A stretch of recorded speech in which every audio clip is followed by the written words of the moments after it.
no serà fins a Festa Major que s'inaugurarà oficialment, però el pàrquing del Parc de la Torre Lluc ja està pràcticament enllestit i, de fet, ja ha començat fa unes setmanes la comercialització de les places de compra i dels trasters.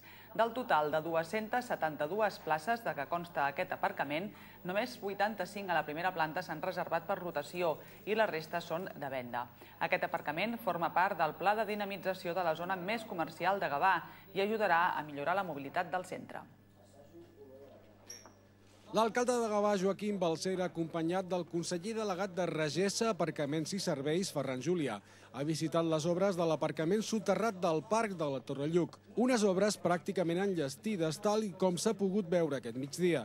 El pàrquing de la Torre Lluc forma part del pla de dinamització del barri del centre de la ciutat i facilitarà la mobilitat i l'accés a la zona més comercial. El pàrquing, com sabeu, estava dins els objectius de l'Ajuntament, del govern municipal, els objectius de transformació d'aquest centre, de fer del centre un centre més dinàmic, un centre comercialment més fort, i sens dubte, perquè tinguem un centre comercialment més fort, aquesta primera planta, que és una planta d'aparcament en rotació, és fonamental. En tot cas, jo vull agrair a Regesa, als tècnics, a l'empresa constructora, la celeritat a l'hora de desenvolupar. Sabeu que ara s'estan també comercialitzant aquests aparcaments. Tal com deia l'alcalde, ja hem començat la campanya de comercialització.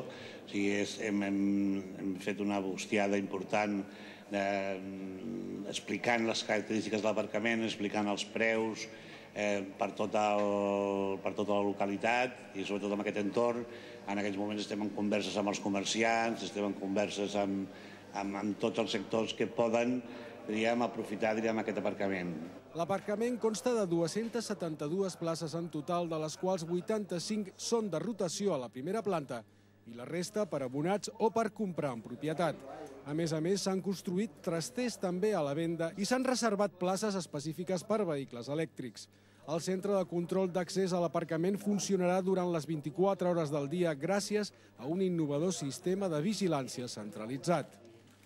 El nou aparcament serà operatiu a finals de juny, quan es faci la inauguració oficial, conjuntament amb la resta del nou parc de la Torre Lluc. El que és important ara és destacar aquest dinamisme. En un moment on tenim dificultats, tots econòmiques importants, inversions d'aquesta mena ens permeten continuar avançant i ens permeten també dinamitzar el centre, que és l'objectiu fonamental que tenim. Abans de la seva inauguració oficial i un cop aprovada la llicència d'activitats, es faran tot un seguit de jornades de portes obertes perquè tothom pugui visitar el nou aparcament.